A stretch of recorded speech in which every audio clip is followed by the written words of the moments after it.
Hey, this is Romey-Mak, and you're listening to the Innerview with Rome podcast.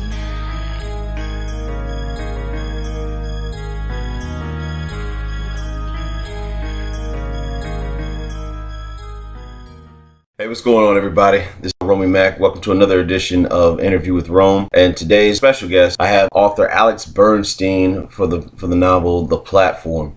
Be sure to check out Alex Berstein work on Amazon. You can check out The Platform there. Alex hails from Pennsylvania. We're going to go ahead and get into his stories. So, Alex, man, welcome to the show. Appreciate you being on. So, anyway, man, how's the day going so far? For one, we'll go with that.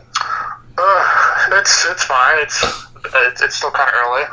We're recovering from the tornado watch we had last night. It's still pretty windy, but I think it's going to shape up to be a pretty good day. Oh, well, that's good, man. Well, it's sunny down here in South Florida, Homestead, that is. So it's a good day so far. Hopefully it's a great day. But I want to start off the interview with asking, who is Alex Berstein? Alex Berstein is just an ordinary guy with an overactive imagination. So where did you get your start in writing? Probably when I was in middle school. No, even before that.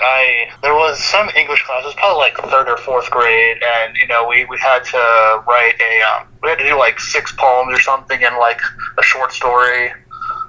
So I wrote a story. It was probably like 5 pages or something, but that kind of got me excited about like creating characters and writing dialogue and stuff. And then I took a creative writing class in college. So like nothing really happened. I mean, I took that class in like elementary school, and then I didn't write anything until I got to college, but I took a creative writing course, and I got one of my poems published in the school's literary magazine, and that kind of put the thought in my head, like maybe what I'm writing isn't total garbage. So that's what really kind of progressed my wanting to do something more with it. And then after that was at a community college, and then I went to Penn State. I was only there for about 2 months, and it was just the worst experience of my life. And that is in my book. There's a character who is basically his backstory was my experience at Penn State. So after that kind of shaped like what I wanted to do with my life. Okay. All right. So we got that you went to Penn State. What other colleges did you attend? It was just a community college, the Harrisburg area. Oh, okay. Community college. All right, man. So where did you grow up? I actually grew up in Scottsdale, Arizona. I graduated from the same high school that David Spade went to. Okay. So like all my friends live out. I mean, I have friends here too, but like all the friends that I've known like forever, they all live out in Arizona. Yeah, your childhood friends. Yeah. So what's the first book you ever wrote? Well, aside from the ones I wrote when I was a little kid, the first book that I got published is The Platform. Oh, nice. All right. So let's go into The Platform, man. Like, who's the protagonist, the antagonist of this book? Protagonist is the narrator. He doesn't have a name, but I did that because I didn't really want the book to be about him. So he is an author, and he wants to write this book. So basically, to steal a line from Lemony Snicket, he encounters a series of unfortunate events, and then he winds up meeting all these interesting people, and then they become the protagonists, I guess, of the story. And then you start hearing more about where they came from, and then their stories, all of their stories, that becomes the basis for the book that he writes. Okay. So it's not really about him. He's just kind of explaining what's going on. Got you. It's like a street reporter or whatever. Yeah. I got you. Yeah. All right, man. So when you're writing, like, what's your mantra for creativity? How do you go about, getting together ideas for writing? Like, what's something that you do? So, like, for instance, with me, when I create music, or I'm sitting there trying to come up with something for like the podcast, I tend to, I just sit on the couch. I play like old like funk music, and for whatever reason that like helps me to to come up with ideas. But or classical rather. That's probably like a Mozart channel on Pandora's where I'll get ideas. So for you, how do you go about getting your creativity? Yeah, I don't really have a mantra. Part of my writing process, though, is I create like soundtracks for whatever I'm working on. So there's a few songs that I reference in the platform that were part of the soundtrack that I had created. Like I went into iTunes and I make like a playlist. And then I just listen to all those songs, like one after another, and then it's kind of a way of telling a story through music. Uh-huh. And then there were some that I couldn't put in the novel because the novel takes place in 2011, and some of the songs came out after that. Yeah. So, it wouldn't make sense if they were in there. I got you. But that's kind of how I do it. Like, I'm working on one now, and I got about, like 4 or 5 songs that would be on the soundtrack. And that's not to say that, I can't write it until the soundtrack is completed. Just there's things that happen, and then it puts a thought in my head, and then I hear a song, like on the radio or on Pandora, and I listen to the lyrics, and it kind of explains what's going on, and then I kind of tie that into the story somehow. I got you. All right. So being we're on the subject of music, say who's your favorite artist, at least right now? Oh, God. Yeah, I guess name a few artists that you listen to, even the ones from the soundtrack. Right now it's probably Stone Sour, and they're not like a new band, but just every time I hear their music, I just get that feeling like I want to, go for a run or something. Not that I'm a runner, but it just gets your heart pounding. Yeah. So what type of genre do they do? It's like hard rock. Oh, it's Corey Taylor. He's the singer from Slipknot. It's his side band, but I think they're better than Slipknot. I got you. Okay. Yeah. Slipknot reminds. It's like high school days. So. Yeah. They've been around for a while, but I mean they're still making good music. So that's all that matters, man. So what's everyday life like in Pennsylvania? It's fine. I've lived here. I've lived in Arizona. I've lived in a couple different places, and I've noticed that no matter where you are, there's pros and there's cons. Like here, I live in like a central area where there's a lot to do. There's Hershey Park, there's Harrisburg, there's a bunch of museums and stuff. I'm like an hour and a half from Philly, so I'm pretty close to where I can drive anywhere within 2 hours. And then but the summers are like really like humid here, whereas in Arizona the weather was nicer. It's not as cold, but there's like nothing to do there. So it just kind of depends on, if you're an outdoorsy person or you like being indoors, So are you a sports guy? I'm a baseball guy. Yeah. I've tried getting into like other sports. Like I watched football for a while, but I can't get into football. I can watch hockey, but I can't sit for like the entire game. Baseball is the only sport that like I can watch from start to finish and not get bored. I think it probably stems from my childhood because my dad would always watch the baseball games and I would just be out there with him, like watching them. Yeah. I also noticed that it's the only like all-inclusive sport. Like, there's people from all ethnicities in baseball. You don't have that in hockey. You don't really have that in football. Like baseball, there's white people, there's black people, there's Asians, there's everybody. Whereas, hockey is predominantly white people. Football is predominantly black people. Basketball is, there's not really a lot of Asian people. It's just white people and black people. And, I'm not saying that race is really an issue, but it's the one sport that seems that everybody can agree that, it's, in my opinion, the greatest sport. That's where we differ because I would say football. I would say big football guy. And baseball, it's so funny. They call it, America's pastime. And like for me, I can go sit at a baseball game versus I prefer. I'll say I prefer to sit at a baseball game rather than watch it on TV. But I mean, like watching the same thing. Yeah, watching the World Series though, you can easily get into it, man. Like the excitement, especially if you got two good teams that got good pitchers, guys that are working the infield and got guys outfield and. Well, you got like a big hitter like Bryce Harper, which I'm sure you guys are very happy to have right now.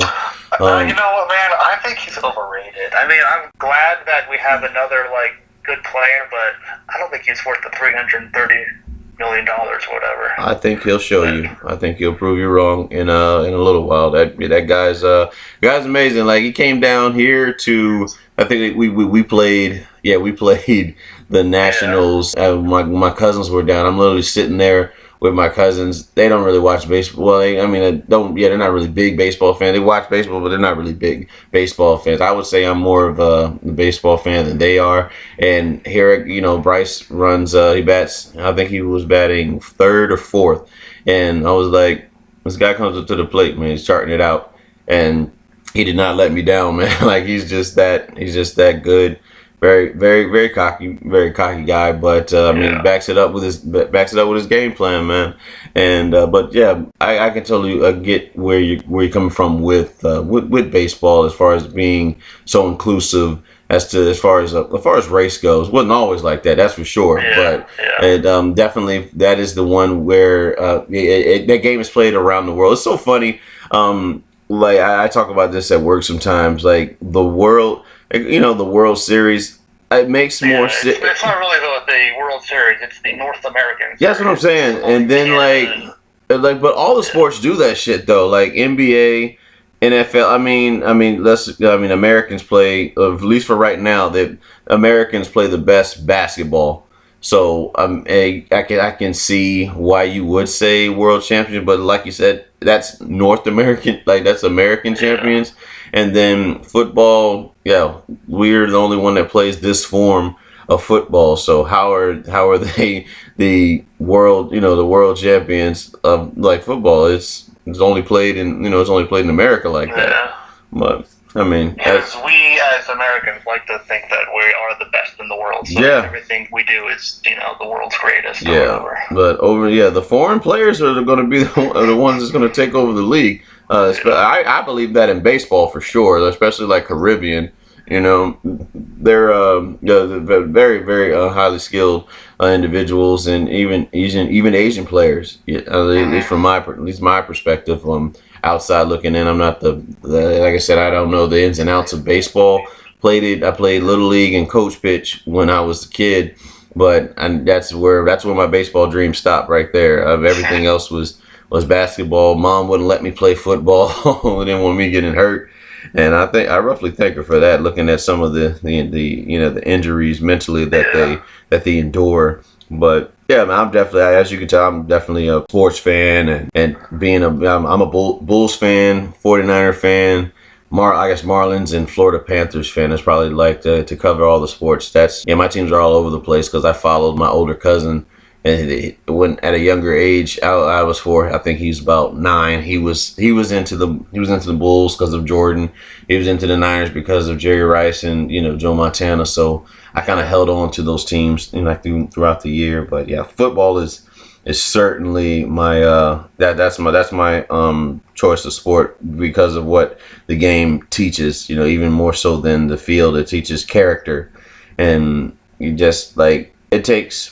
I like it, and I'll ask you that, man, because being you're a baseball guy, the reason why I like football is because it takes everyone to get everyone to win.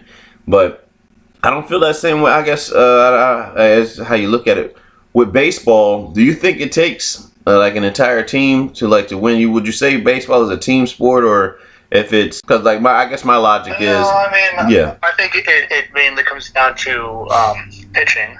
Because if your pitcher's giving up runs, it doesn't really matter how good the other players are. 'Cause But then again, when they're on offense, you have to like score runs. So it's like when it's defense, or when you're on defense, it's up to your pitcher. And then when you're on offense, it's up to everybody except for the pitcher. Because usually the pitchers aren't the greatest hitters because they don't have batting practice. So Yeah.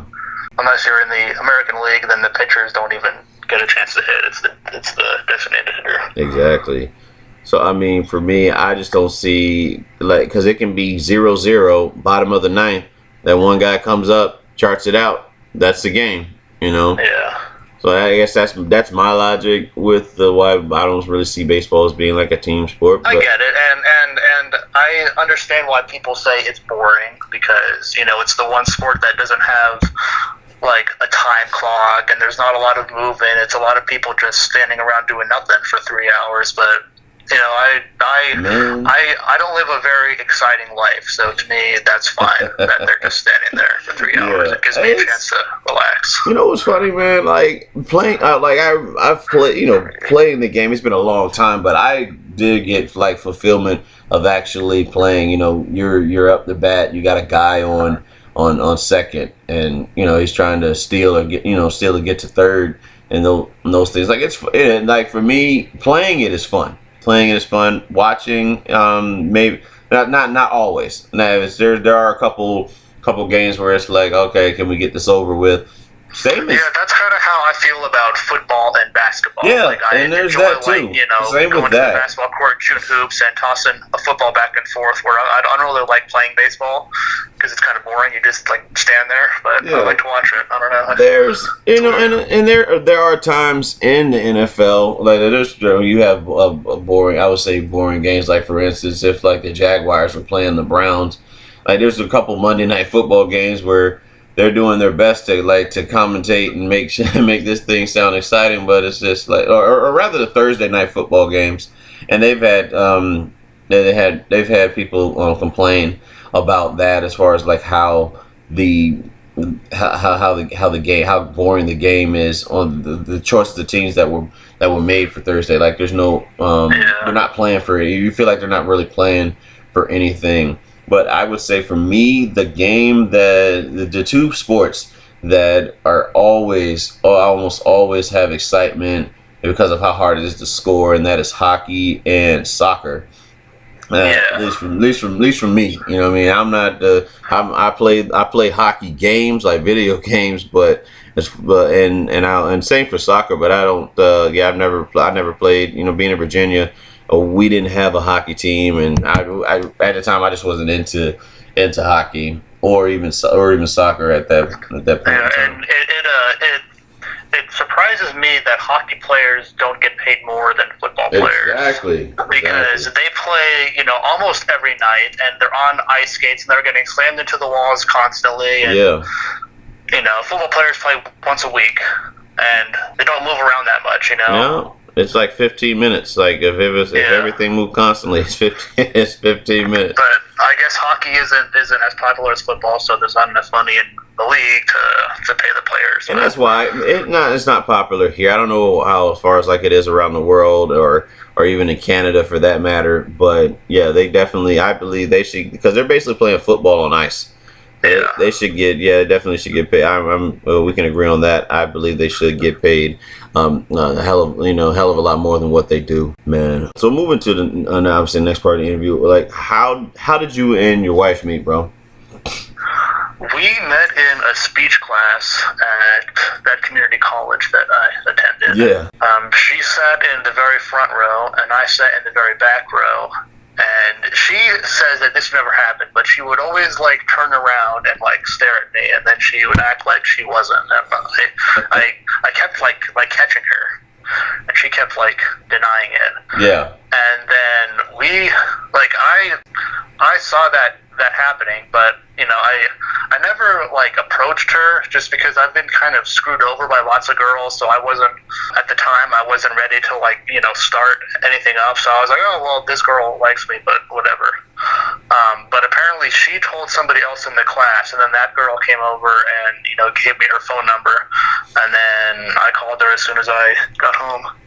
That's good, man. And so, how did you know that she was like that one, like what that separated her from the rest? Like, what made her a woman versus the girls that you had been involved? Well, I didn't know that, at like right away, I was Right. attracted to her. And we had a couple projects in that class, so I kind of got to know like what she liked and what she was into. Like we were doing this thing, and she was talking about how she played guitar, and music is a very important part of my life. And I figured if she plays guitar, she's into good music, because there's music that I don't like. Yeah. But I figured, if she plays guitar, then she's got to know a lot about music, and that's really important to me. Okay. So that was another part of it. Like, I knew a few things about her before I made that phone call. I got you. So like what I would say, what led you to be like, okay, I'm gonna marry this girl versus everybody else? I have a problem with losing my keys. Like, I put them down and I never ever know where I put them. And I think we were either leaving her mom's house or leaving my parents' house, and I was like pissed off because I couldn't find my keys. And I was looking for them for like 10 minutes, and then she finds them, and I'm like, I was like, I love you, and I said it just because, like, thank you for finding my keys. But I think when I said it, I realized that it was more than just an expression.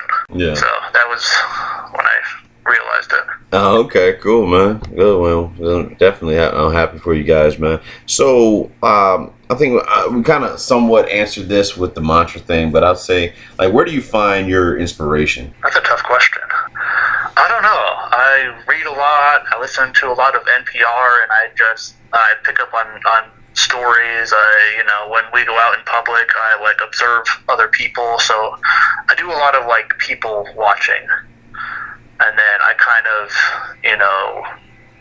write down what I see, and then I put like a little twist on it. But then, like I said previously, if there's a song that comes out, I listen to the lyrics, and there might be something in that song, and then I mix it with something that I've seen, and it kind of starts to form this idea. So when I first wrote the platform, it was completely different than the final product. But the one thing that stayed the same was I was thinking about that urban legend about alligators in the sewers of New York City. And then I started doing research and like how it started, and apparently parents would buy baby alligators for their children, and then when they get to be, too big to handle, basically, they'd flush them down the toilet. So that put the thought in my head, like, I wonder if there's, like, people that feel that way, like these troubled teenagers who are, too much for their parents to handle, and that their parents basically flush them down the toilet. So it's stuff like that. Like, I'll hear about something, and then I'll kind of twist it around and make it, like, a reality. That's an interesting concept to have, man. Of course, you mentioned before that you're an avid coffee drinker, so I'm at the ask you, man, like, what is your favorite cup of coffee? What's your favorite cup of coffee? My favorite cup of coffee is basically any flavor, but it has to have two big tablespoons of creamer and 2 big tablespoons of sugar. I don't know why I like sweet coffee. I used to just, go to like the gas station and I'd get whatever coffee they had, but I think maybe I'm getting spoiled. Yeah, so you like a little coffee with your sugar. I got you. I'm roughly the same way. Like whenever I do drink coffee, I'm not a big coffee drinker because I don't really like what it does to your teeth. But same with like tea. But when I do drink coffee, it's like this French vanilla latte that we have on base at our shop. They have a French vanilla latte. I like pretty good. If I ever had to, like, if I couldn't sleep the night before because we work all kind of shifts and I needed to get like that pick me up. The French vanilla latte, I like that. Is very, like you said, a sweet coffee taste to it. So are you, I would say, Team Dunkin' or Team Starbucks when it comes to coffee? And if you asked me that question 10 years ago, I would say Dunkin' Donuts. Yeah. But now I'm on Team Starbucks. Yeah. For a while, I was like very anti-Starbucks. I'm like, their coffee's too expensive and it tastes like shit. I still think it's too expensive, but I don't buy it all that often because, I have my own coffee maker. It actually, the one that I have actually makes full pots, and it has the single cup server on the other side. Yeah. But I don't know. I think Dunkin' Donuts has, there's food-wise, I would go to Dunkin' Donuts because they have like breakfast sandwiches and donuts, and Starbucks has like croissants and what are those things called? I forget what they're called. It's like a pie thing, but it's like all wrapped up. But it's like too fancy for me. So, Yeah. I would still go to Starbucks because usually if I'm at either of those two places now, it's for frozen coffee. And every time I go to Dunkin' Donuts, they fuck up my order. So that's why I go to Starbucks. I got you. All right, man. What's the hardest thing you've had to face in your life thus far? I would say when my wife had her miscarriage. It was very emotional, and just having to deal with that situation with her. And it was really early on in the pregnancy, so it wasn't as I guess severe as some people have probably gone through, but Right. I could see just watching her, that how much pain she was in, because she had to do the it's like a Cytotec tablet, Yeah.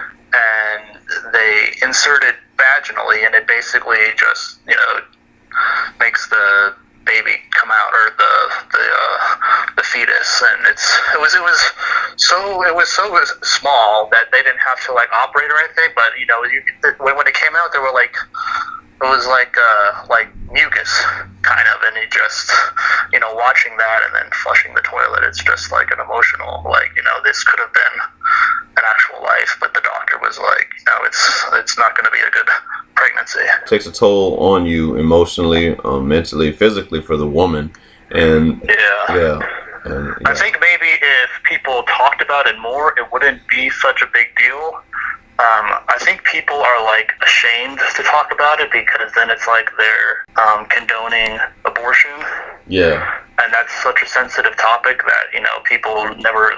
That's why people don't even say that they're pregnant until the second trimester, because they don't want to have to go through that and then tell people oh, I had a miscarriage, because then people are oh, you just killed a baby. Yeah. So Well, I think more people should talk about it. Well, It wouldn't be so emotional because it's not that rare of a thing. We thought maybe we did something wrong, and then you do that on top of what's already going on, it makes it more emotional.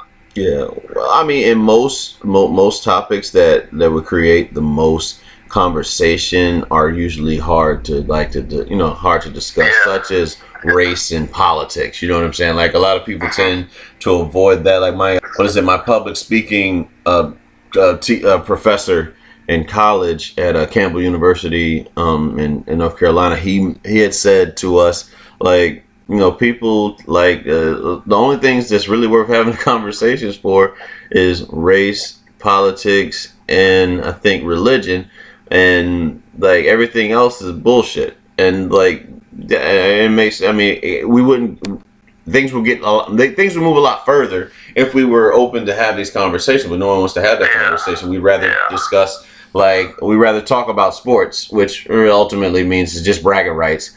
And you get a shiny trophy, and some get paid a hell of a lot of money, or overpaid, as you said, for Bryce Harper. And then some TV shows like our Game of Thrones fans, or The Walking Dead, all of that doesn't really mean anything. It's just something to really talk about. It doesn't shape our society and whatnot. Puts us into groups, but it doesn't really shape our society as a whole. It's not going to do anything. No one's going to benefit from that. But race, religion, and politics, they change everything, Mm-hmm. So Definitely.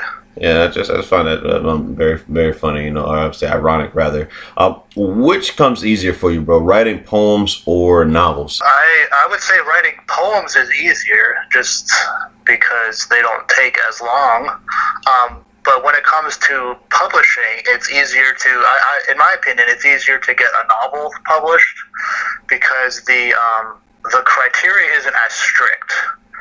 Whereas if it's a poem, you know, you have like, let's say you write like 10 lines or whatever. Those 10 lines have to be perfect. They're not going to edit your poem. They're not going to give it to an editor and it's like, well, we should change this and rewrite this. They're just going to look at whatever you give them as if that's going to be published. You know, if you write a novel, it's going to go through a bunch of rewrites and editors, and they're going to like polish it up. So that's the difference. You know, if you it's not going to take as long to write the poem, and I think the people who judge poetry, they're kind of a tough crowd. I've noticed that people who read poetry don't like poems that rhyme, and most of the poems I write are rhyming poems, although the one that I got published did not rhyme. But I think if it doesn't rhyme, there has to be something else to it. I wrote a poem about flypaper, but I made it in 2 different columns. So it looked like it was 2 separate poems. Like you could cut it down the middle and it would work as 2 separate poems, or if you move them together, you know, then it's one longer poem.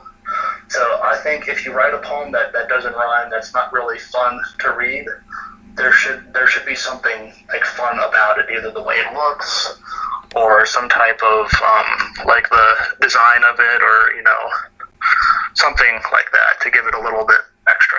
I got you. All right, man. What's your 5-year plan for your career as an author? I have, I think, 3 years left on my contract for the platform. So after that expires, I'm hoping to have my current manuscript done, and then I'm going to be shopping for an agent. And people tell me that you don't really need an agent because, you know, you just end up losing more money. But I mean, I think it would be easier for me if I had somebody else, you know, shopping for publishers and stuff. Yeah. So I'm gonna be looking for an agent after I get the manuscript finished, and then if they accept that, I would also offer them the platform. But I would end up writing more, like adding on to it, because it's only 37,000 words, so that's why it's not available in like a physical copy, because if they printed it, you know, the book would be really, really thin, and I think people who read have a certain expectation on how thick the book should be. So I would go back, I'd add another, you know, 3,000 to 5,000 words. I would add an introduction about, you know, basically what we've been talking about, like what inspired me to write it and stuff. And I will also end up changing using a pen name, because after I got my book published, I learned that there's another Alex Berstein, and I think people are confusing me or thinking that I wrote these other books. I think her name is Bernstein from Family Guy. Family Guy. Yeah. No, that's someone else. Alex Berstein, and then I did, as I was like Googling stuff for you know, this upcoming interview, I did come across an Alex Berstein. I was like, I don't know that's him. No. Yeah. And I was trying to make it's called Authors Central on Amazon, and I typed my name in, and this other guy comes up with all of his books, and they're like, is this you? And I'm like, no. And I think just to make things easier, I'm going to end up using a pen name. It'll be similar to my regular name. I'm not exactly sure how I'm going to do it yet. I might have to add like a middle initial, even though I don't have a middle name. But that's my plan, basically. Find an agent, get my book published, rewrite the old one, and I'd probably change the title, because when I was thinking of the title and trying to find a cover, I couldn't find a cover that fit with the title that I had, so I had to end up changing the title so that when they look at the cover, they don't get confused. Right. So I would go back and make it exactly how I wanted it. So who would you say is your biggest supporter? My wife was my biggest supporter before I got the book published, but she doesn't read. So like after I got it published, she's like, well, congratulations. And now she's kind of like, what are you going to do now?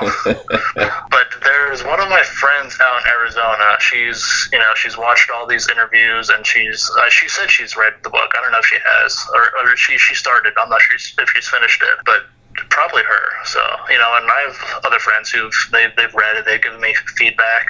But I don't want people to think like my wife doesn't support me, because she does. But she's also my wife, so she needs me to do stuff around the house. So a lot of times she's like, well, you can do your writing, but do it later. Yeah. I got you, man. Yeah. So if you were a writer, what would you be? I would be an anthropologist. I actually, when I was at Penn State, when I was at Penn State, I was in the psychology program, but I was going to minor in anthropology. And then I had a discussion with my brother, and he was like, "What are you going to do with that?" And I'm like, "Well, I could get a job in a museum," and that's about it. So then I decided not to do that. But just the whole idea of, like studying humans and their behaviors and where we've come from and where we're going is interesting to me.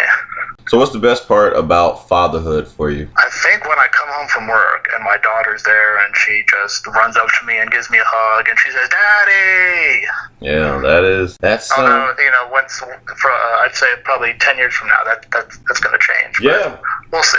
Enjoy those moments while it lasts. I remember a time where I would come up to Virginia from Florida to visit my kid, and I would see her, and it's that joy that you get, man. There's nothing greater than that feeling. And then one day they grow up and they're teenagers, and it's like, what you doing here, man? But it's just, I guess that phase that you go through, and you got to be able to stick with it and just show them that you're there. And that's all. That's really all we can do, is to just continuously show them that unconditional love that we have for them. So what's one point of advice you can offer to make, I would say, a marriage work? Like, well, at least what's worked for you so far? I think you have to figure out if you want to have kids or not, because if you're planning to have kids, then you want to make sure you get like all your traveling done. You want to get everything done before that happens, because once you have kids, man, well, I'm not talking to you, I mean, yeah, but you don't really get to do any of that for at least a couple of years. Like, we keep talking about we want to go to Disney, but our daughter isn't going to remember it now. Yeah. So we were like, okay, well, why don't we go when she's like 3 or 4? But now we have another baby coming, so now we have to wait another 4 years. So it's like, if you want to take a trip and do it now, and then after the kids come, it's basically, you want to make sure like one of you isn't doing all the work. You need to work as a team. Like, my wife and I, we take turns making dinner. Like, if she's home, then she'll cook dinner if I'm at work, and then like if she works and I'm home, then I'll make dinner. Right. You take turns if the babies are sick or whatever and they wake up in the middle of the night. You get one night, your spouse gets the other night. You just gotta work as a team. Right. So let me ask you this, man. Is your wife cooking, is that a requirement for you as a man? I mean, there's some guys out there that just like, she has to cook or something like that. I personally, I don't care. As long as we're eating, I don't give a fuck. Yeah, I don't think it's a requirement. I mean, I don't think we'd be able to go out and eat every night. So if I, can't cook and she refuses to cook, then that might be an issue. But I got you. No, it's not like a requirement. Right. But, right. Yeah, but there's some guys are very, I would say, very machismo, and are like try to be that way, where they feel like, oh, well, if she doesn't cook, then what good is she, type thing.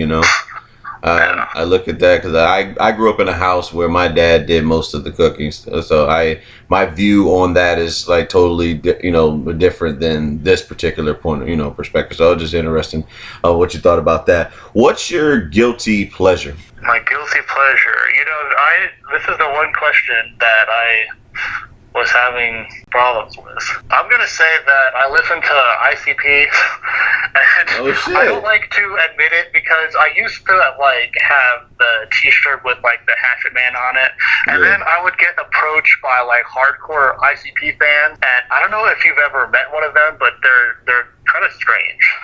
Yeah, So for sure. I like after that happened, I like threw out all my ICP stuff because I like their music, but I don't want to like go to their concerts and get Faygo sprayed all over me and be surrounded by the juggalos. I just I want to listen to their music in my house and not be bothered. So Gotcha, I would say man. that's my guilty pleasure. Yeah, I'll give you my guilty pleasure, especially with music.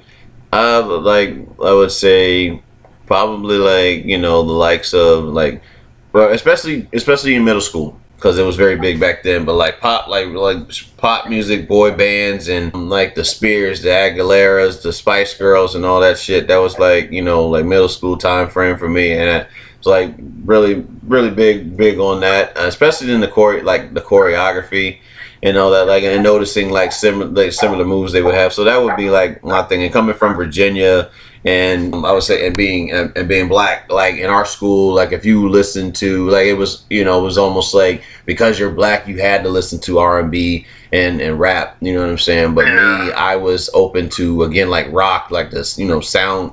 I would say Soundgarden and like.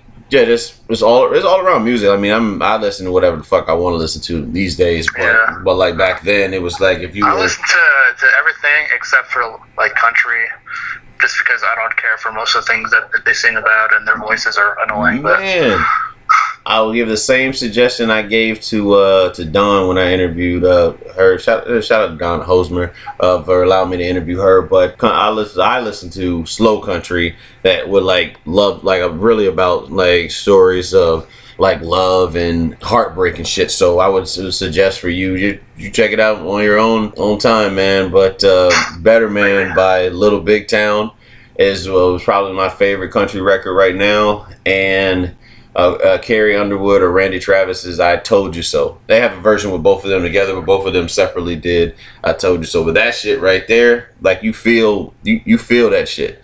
Like the lyrics in that one. So I got random questions that I had some folks help me out with, so I'll run them down to you. But what temperature do you keep your thermostat on? If it's during the winter, I keep it at 72. If it's during the summer, I keep it at 68. All right. What's worse, a loud chewer or a snorer? I would say a snore, because if like you're out in public, it doesn't matter if they're chewing loudly, but if you're trying to sleep and someone's snoring loudly, then that could be annoying. Right. Okay. What's your favorite board game? Ticket to Ride. Cool. Since most people drink their coffee while reading, do you drink yours while writing? Sometimes I drink while writing. I don't really read in the morning when I have my coffee anymore like I used to. I usually read on my lunch break at work and before I'm going to bed. So if I have to choose from one of those, it's when I'm writing. But I do all my writing at night because I wait till everybody falls asleep, and depending on how tired I am, I may not have a cup of coffee. Okay, I got you. Your favorite place to get a good cup of coffee, if it's outside of like if it's a local joint or something like that there in Pennsylvania. Yeah. So like if it's not like Dunkin' or Starbucks, but where would you? Aside from my own kitchen, there is a place probably about 20 minutes from my house. It was actually the basis for the coffee shop that is in the opening chapter of my book. Yeah. It's called MJ's, but there's a movie theater next door. It's like an independent theater. There's usually like one or two movies, and then there's the coffee shop, and they have like sandwiches, and there's local artists can come and they put their artwork on the wall, and people can like buy them and stuff. Okay. All right. And let's see the last question for you. What's one long-term goal you have for your life as a whole? A long-term goal, probably. I don't want to be like a boring, like say like a boring answer and be like, oh, I want to get another book published. Hey, be you, man. That's all you can be, right? God, I don't know, man.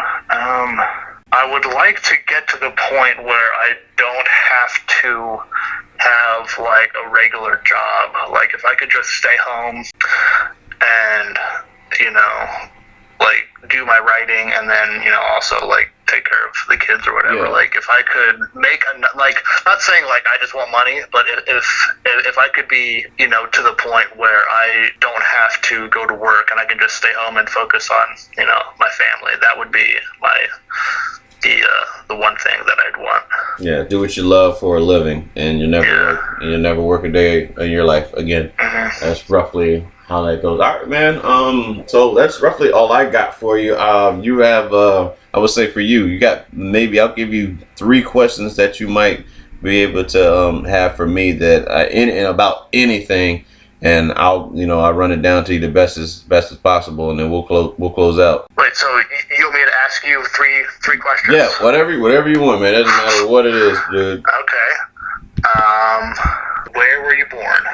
Jacksonville Naval Hospital, September 20th, 1985 at 11:16 a.m. Okay, so you've lived in Florida your whole life? No, I'm a Navy brat, man. So like I think the nearest hospital, because my dad was stationed in Kings Bay, Georgia at the time. Both my mom and my dad, both Navy, and so the nearest hospital was, I think, in Jacksonville. So I was born there, and then I'm pretty sure once I was taken out of the hospital, we was shot back up to Kings Bay, Georgia. We were there for, I don't know, maybe 2 to 3 years after my birth, and then we moved to Guantanamo Bay, Cuba.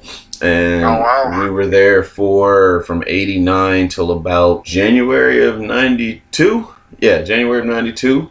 From there, we went to Lexington Park, Maryland, and that's where I got to play coach pitch and t-ball there. And I didn't get to go to that damn Hershey Park that we talked about because my dad got orders. You're not missing much. Yeah, he got orders in I think like May of 95. So I would have been going to the 5th grade that following September. Wasn't able to do that. So we moved to Suffolk, Virginia, because my dad got stationed in Norfolk, and I stayed there until I left for the Air Force in January of 2004, and at that point, yes, Florida. It's been Florida ever since. So I found my way back home where I was born, rather. What is your favorite movie? Shit, we're gonna have to go by genre, probably, and I can run down whatever genre you name. I'll tell you like the favorite in that. Okay, what's your favorite like action movie? Action movie would probably be 13 Hours. Okay. One more question. Do you prefer camping or going to the beach? I would say going to the beach. One, because of the women and the attractions that are walking around in South Beach. I mean, a woman's anatomy is one of the most beautiful things I would say God and the universe has ever created. For those who believe in God and those who don't, it's like. Yeah, that and then just really like going to, I would say, a particular South Beach, like the landscaping, the skylines and stuff, how beautiful the water is. I don't really care too much sometimes for like the I would say some of the tourists that don't know how to act and shit, and then like the cops have to come out. Like I'm sure if you watch the news like during spring break, they have like tons of stories. Like I seen one story, man, on the news where a woman is decked. She's decked, knocked the fuck out on and drunk college kids, man. They're just out there and they just hit her in the fucking face and she's just knocked out cold, man. So I don't really care too much for that thing. It kind of messes up like a whole ambiance. But for me to get a day off from work, if I ever do, with this current schedule we're on, but get out to the beach, bring my Bluetooth like Cube speaker, play like the more than likely music that I grew up on, and then just sit in like my beach chair with like a couple cold ones disguised because you're not allowed to have cans on the beach. But that's like the beauty for me. And I've yet to go, I would say, camping, you know what I'm saying, which is something that I'm not opposed to, but I just haven't had the chance or been around folks that actually do that. But that's something I would definitely like to do. So, but to say the preference, so for right now, that answer is going to the beach. Once I go camping, yeah, for sure. I'm pretty sure camping will probably be a lot more peaceful, being out there with nature, as long as no bears out there trying to fuck me up. Yeah, definitely. Well, I mean, that's pretty much all I have for you, bro. You got any? I would say anything that you might want to say to your fans? Like, well, yeah. Matter of fact, where can your fans find you? You got social media or? The only social media I have is Facebook. I've been thinking about getting on Twitter, but as I said earlier, I'm planning to go by a different name, and I don't want to like have a Twitter account and then have to change it. I'm not sure if you can like change your name once it's activated. I think you can. Yeah, you can. You can change it. You can change that. Okay, well then I might be on Twitter soon, but right now I'm just on Facebook. I would suggest that you, being an author, I would say the best platforms for you to do is probably Instagram, Twitter, and even Tumblr. Tumblr is a good thing to do, and even and even Pinterest as well. Pinterest is a good thing, especially like for authors. And people love to read, especially like for your poetry, and once you get it like copywritten and all that shit, because people like to again steal ideas. I mean, there's nothing really original, but they can. It's very easy to look up like poetry on Pinterest, and then somebody pins it off as their own or something like that. But once you get the rights to all of that, you should be good to go, man.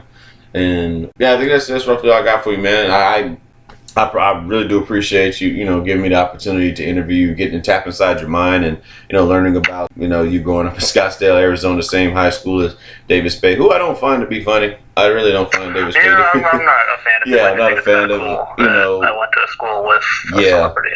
Yeah. Or not with him, but to the same school. Right. And yeah, I think that's roughly all I got for you, man. You got anything you got for me? No, man. I think we're good. I think I gotta go downstairs here in a few minutes and help my wife out because I hear the kids screaming, the dogs bark, and she's probably screaming for me to get off the phone. So. Yeah, true family man. All right, well let me close this thing out. So here we are again with Alex Berstein. Again, his novel The Platform is on Amazon. Any other platforms where they can find that novel for you, bro? It's not. I was trying to get it on all the different devices like the Barnes and Noble Nook thing and on Apple Books. But the publisher said since it's only available digitally, it would be more beneficial to keep it exclusive to Kindle because then you can do the Kindle, what's it called? I think it's Kindle Unlimited or Kindle Direct Publishing or something. I forget what it is, but if you make it exclusive to them, then you earn more money doing it that way. All right, man. Well, from Romey-Mak and author Alex Berstein, this is the Interview with Rome, and we're out. Peace.